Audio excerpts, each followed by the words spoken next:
Perhaps if I talk at a meta level to start off with, AstraZeneca's purpose could not be more clear and is perhaps illuminated and amplified right now for all the reasons we all know.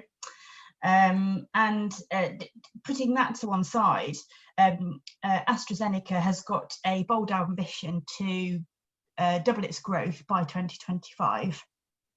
Yeah. So that's kind of one meta ambition. So that's a huge amount of rapid growth over a pretty short space of time, which requires at a team level, if I kind of bring that meta level down a little bit, it requires at a team level for teams to really understand one another really well, play to their strengths, and work in a highly collaborative fashion, particularly with the lens of rapid growth and transformation. I suppose the kind of key output of that and kind of a key purpose that a lot of people, again I'll use the word anchor themselves to, is that, we're looking to deliver life-changing medicines to patients all around the globe. So there's, the purpose around that could not be more clear. And yet, at the same time, teams have often not been working in a way that drives that efficiency.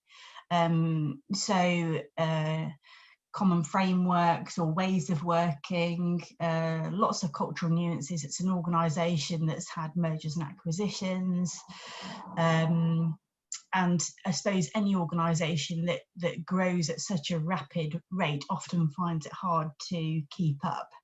And equally, I see my job through doing interventions such as GC is to kind of hit the pause button for people, enable them to stop in order to move forward, and reset and consider how they might think about themselves in a different way in order to move forward.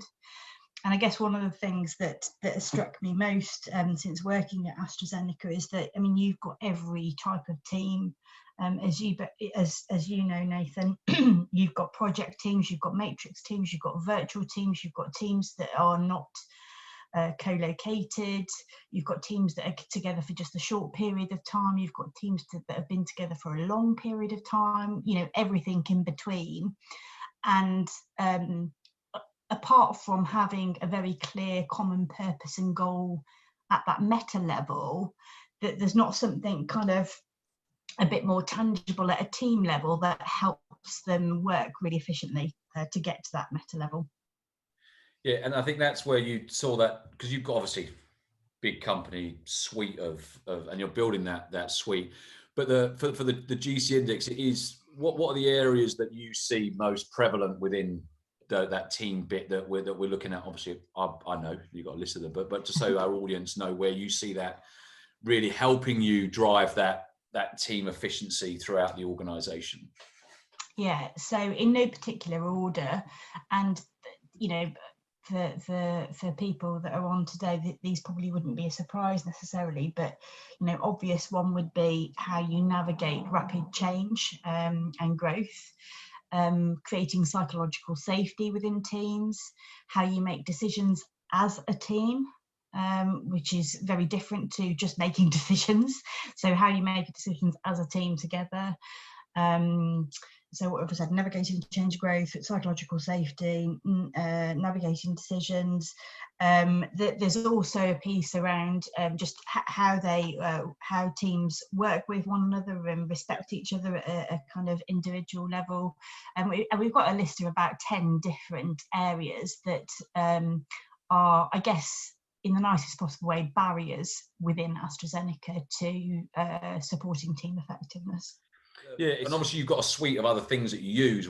It's no secret that that you're a big insights user at AstraZeneca. We know that, but what's the difference that you found, and what's it cutting through, and where have you found it really resonating with the business using the GC index as a tool that you're going to get through that team effectiveness bit? For me, the quickest thing that I've seen in terms of speed to impact and the feedback that I've heard and felt throughout the organisation, and this is probably even prior to AstraZeneca, So I'm perhaps even at risk of repeating myself from last year, but it's the speed to impact around the language that people start using straight away without having to understand any complex theory or psychometrics that sit behind the game changer instrument.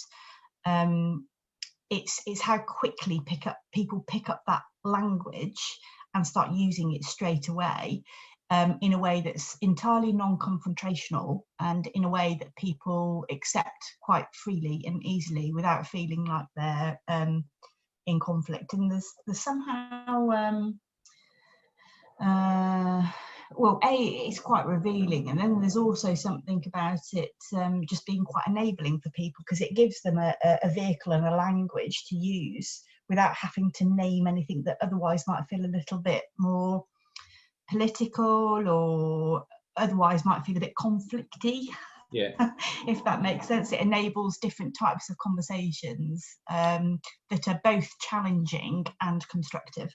We started with the L&D team, didn't we? That was the first entry point that we decided to have a look at. You know, there's a way of doing it, isn't it? And what sort of tips have you had, or the journey that you've had to try and sort of get that through? I think people would like to listen to that, I think. I've always been of the mindset of, in anything like this, it's a case of that, you know, putting your own life jacket on before you try and help others. And so the starting point for me was, these are bright people in AstraZeneca. So conceptually, you can show the game changer index and they'll nod and say, yeah, I understand that. And it's quite another thing to experience and then go, aha, okay, now I really get it. So it just, even as a minimum starting point to move forward with the work, was, as you say, to get even our own team familiar with what it is. And like I say, straight away they were using the language pretty quickly, and dare I say even using it with their family and friends as well, beyond the sessions that we ran. So that as a starting point just was a really good place to move forward from, rather than try and jump to solve the bigger picture, which is quite desirable, because it's the kind of the big prize really, in a way, and there's a huge temptation to move forward to that pretty quickly. But to not underestimate the value and benefit of in the same essence of startups, I guess, to start small with the intention to scale up pretty quickly, serves you pretty well. Because it's not long before, if you really trust and have belief in what it is that you're doing, actually it doesn't take you that long to get that advocacy and sponsorship behind what you're doing, which, when you do get the naysayers or potentially doubting Thomases, who want to question and challenge if they're absolutely wedded to MBTI or an Insights or whatever, it's a useful I suppose little black book of people that you can call upon to from their own perspective talk to. And I think that's the thing with it, actually, is that it doesn't take a lot of, it's not like you need to give someone a brief and a script to describe what Game Changer Index does. If you've experienced it, you can just talk pretty freely and easily about what it is and how it benefits you from your own perspective. Someone else has asked, do you use it in recruitment? We don't yet, do we? I know that's not the conversation, but what's your view on the GC index and recruitment? Is it a valuable thing there, do you think? Yeah, definitely. And I think it's going to become even more important as well, as people think about well, if you don't already work for AstraZeneca and you were thinking of joining AstraZeneca, my personal view is that to have something that bridges some of that decision-making process around, where do I fit, what can I bring to the organisation, and how does that align with the role, I think again is quite enabling, as well as the organisation thinking about, well, where do we focus people and roles against what it is that we need to deliver, particularly in this time over the next 5 years. Yeah, we've got, there's a lot. I mean, there's a lot. I mean, there's lots of moving parts to this relationship. So people are asking lots of questions around well-being and resilience and diversity and people decisions. I've got one. You might be one for me to answer, actually, because I'm not sure you're part of this, Trudie. But where has Roxana, hi Roxana, GC helped AZ reduce bias when making people decisions? We haven't got there yet, Roxana, across obviously a bigger level, but certainly within the chunk of the business that we're using already, there's already been a bunch of different biases around differences between teams, because a lot of eclectic teams or distributed teams, and there was the teams there that felt one team particularly felt a bit subservient to leadership potentially, and shouldn't have been. So they're looking at how do they challenge leadership better. Well, I was going to say, the only thing I'd add to that, Nathan, is that they're having a conversation about it. Yeah. And it's a conversation that wasn't happening before. So it's, it's the elephant in the room that people didn't discuss, and now they're discussing it. So, even as a minimum to have a conversation about it and dialogue, and kind of, Obviously we're going enterprise-wide, and that's the end game. It takes time with that. So with this, so we also there's a staging process in your mind about how this scales through the organisation in a way that is manageable, of course, and that incorporates the technology, internal capability, bringing in other partners. Obviously, we've got other GC partners now that you've introduced us to get up to speed. Just rather than me say it, are you able just to walk through some of that for the audience? Yeah, sure. So again, with the kind of mindset of start small to scale up pretty quickly, our kind of our vision really for it is to both build an internal faculty of people across the organisation, and that's not just people that sit within talent or people that sit within learning and development and people that sit within HR. That's actually also people that are out in the business as well. So AstraZeneca have got a kind of bit of a funny hybrid model where you have got centres of expertise who live and breathe the kind of strategy and of what you're delivering, in this case from a talent and learning perspective. But you've also got embedded people out in the business as well, which includes, as well as sort of learning directors and things like that, you've got chiefs of staff or other people that play kind of pivotal people-esque roles within the organisation. So it's really kind of growing a kind of internal practitioner community of people that are kind of well versed and dotted around the globe that can support with GC, as well as having an external faculty that we can draw down on. And perhaps as I've been thinking about this more, and maybe the distinction between the two and how we deploy that resource is, in my mind, that it's kind of, what is it you're trying to solve for, and how deep and broad do you want to go. And my view is at the moment is that if you've got particularly challenging or a diverse range of team dynamics that you're looking to solve and support for, you wouldn't necessarily always call upon your internal faculty for that. That may be a good case to go, right, externally, we need some objective eyes on this, people that are really well experienced practitioners that can bring that objective lens, and also don't have any of the organisational ballast, political, anything like that otherwise an internal person would have. So we're looking to sort of scale it up in that way.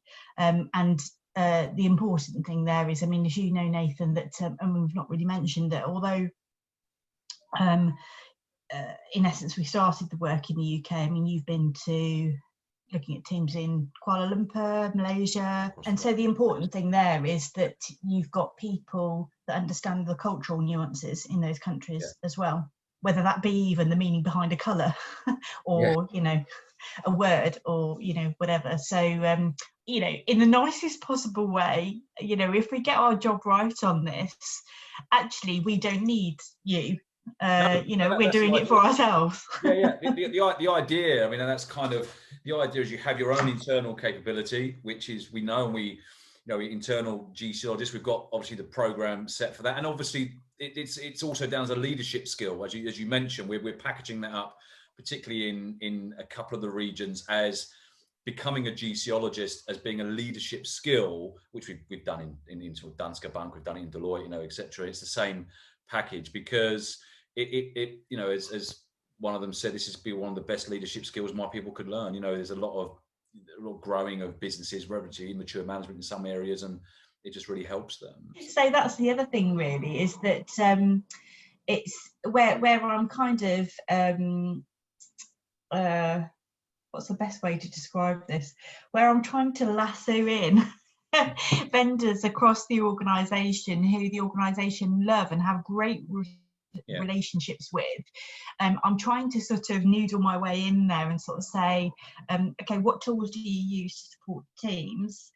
Do you use GC? And if you don't, it'd be really great if you did, because that's going to be, you know, another string to your bow anyway, but also rather than us trying to stand in the way of any brilliant work that's happening in the organisation through our supply chain, how can we actually work with that supply chain in partnership and enhance from both perspectives as well? It's easier, obviously, when there's existing relationships. Of course, that I understand that, but that love, cause a lot of the work that we've been doing has been in one side of the business. I'm not going to say what it is, but there's what's been great now is expanding that out into another side of the business. Let's just call them business and R&D or sales or technical. They're big chunks of any pharma business. But so, and yeah, we've got a lot. I'm not sure if anyone from there on today, but yeah, with Red's 10 Dev that you introduced, and Will and his team, and who've done a lot of work with a lot of your senior people, they've been great. And I think that really just helps connect, you know, connect the whole piece. And it's really obvious as well when there's synergies between, you know, like Red 10, for example, really it stands out where there's absolute synergies between visions and ways of working. And I guess kind of zooming back out to your original question, for me, I could wax lyrical about this, but I'm obsessed.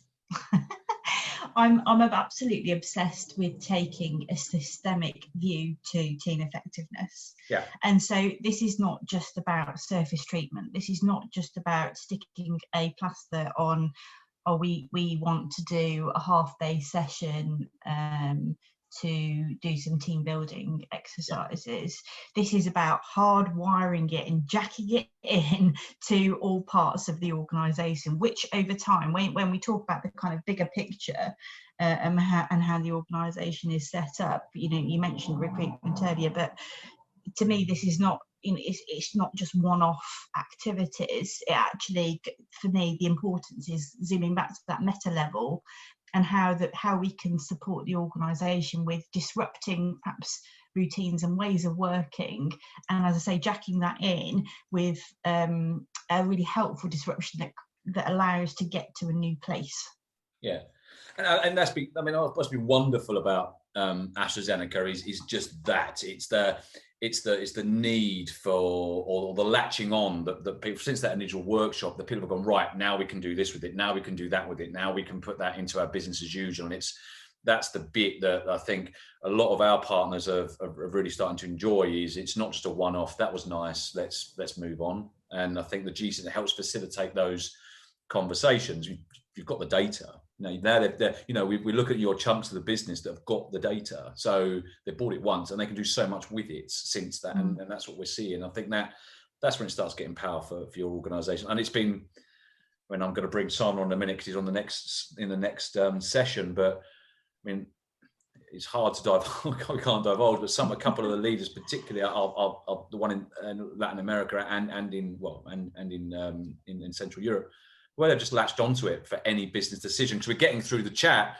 can you use it in diversity? Can you use it emotional in resilience? Can you use it in mindset? Are you using it here? And yes, they're the conversations that these leaders have sort of latched onto, and that's what's been really, really quite nice. The last thing I wanted to mention, which is, there's a question here. So the question, Katrin again. Thank you, Katrin, with your questions. It's more on the D&I strategy, and I think that's we're not there yet. That's not where we are with the GC index and AstraZeneca and the D&I strategy. But there is. I'll let Simon explain this because he's doing this more than I am with his interactions with the business. But they do have a value statement, a big chunk of this business, and I don't want to go into much detail, Simon, but they call it dare to change. Dare to change what we do, and what we're using the GC index for with them, or talking about, is how do we have an inclusive process that everyone knows how they contribute to dare to change. Simon, do you want to give a quick couple of minutes? Yeah, that's great. And well, before I do that, just to say, I think that Trudie's kind of played down a little bit of what she's achieved in AstraZeneca since she's been there, because we look at it on the outside, and going into an organisation like that, which is very global, very diverse, and trying to put in a platform that can be global and enterprise across all parts of the business. And in the short time there, they've got now a global learning and management system in place. They've got global procurement bits in place. That GC Index is now on that global supplier list as well, and also started to make sure that there's a service delivery out to all the different parts of the business. So so hats off there. I think it's amazing. I think when we come back to the piece around the diversity piece, this is more around how do you get everyone to be able to know how they can be valued and contributing into the business. And the message that Nathan alluded to, it's actually called Dare to Change the Way We Work. Now, that's a great big statement. That's one that's, this part of the business has adopted in part of the back office elements. But, on its own, what does that really mean to people? I mean, for game changers, they're all going around going, fantastic. Yeah, we can change. We're excited about this. Let's throw everything up in the air and see what comes out. But for implementers, that's like, well, we don't need to change. We're delivering great achievements. We've got fantastic processes. Why do we need to change? So again, I think we mentioned this yesterday. It's underlying that message with 5 elements. Yeah, what does it mean to each of the strategists, to the implementers, the playmakers, the game changers, and the polishers, etc. So that we can then, at an individual level, get people to understand how they can make a contribution, how they can be valued in the business. Why what they do in anything, in any business process or in the organization matters, actually. And that's helping a few things, not just diversity and inclusion, because then everyone knows what they can play regardless of background, etc.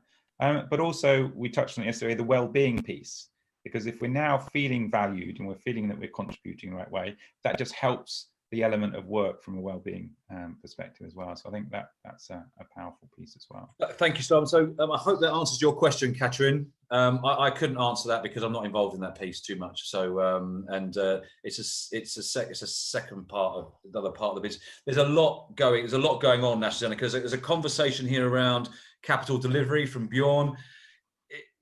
Is it helping deliver capital delivery? No, not yet. But there's the conversation with the new side of the business potentially. So that's but again, these are lots of moving parts in a big organisation. Trudie, I mean, do you have any? Thank you so much for all your support, and thank you so much for all of your help. And been told by the engagement on and off the platform right now with you talking has been very, very high, and people are really excited by this story.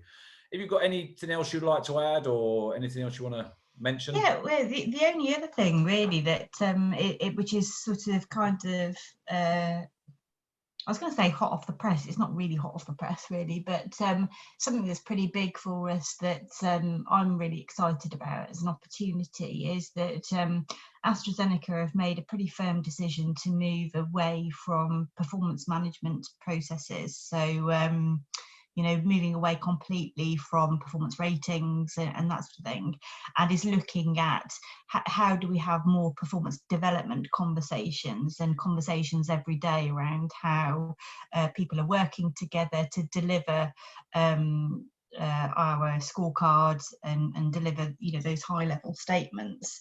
And so whilst it wasn't by design, when I think about this this time, well, not even this time last year, but almost this time last year, but I'm really excited about the opportunity to be able to utilise GC Index as a vehicle to help have those better conversations, as a vehicle for, because how do you do, when you remove performance ratings from an organisation that's been doing them for years and years and years, and it's something that people are, used to, and people get a lot of comfort from.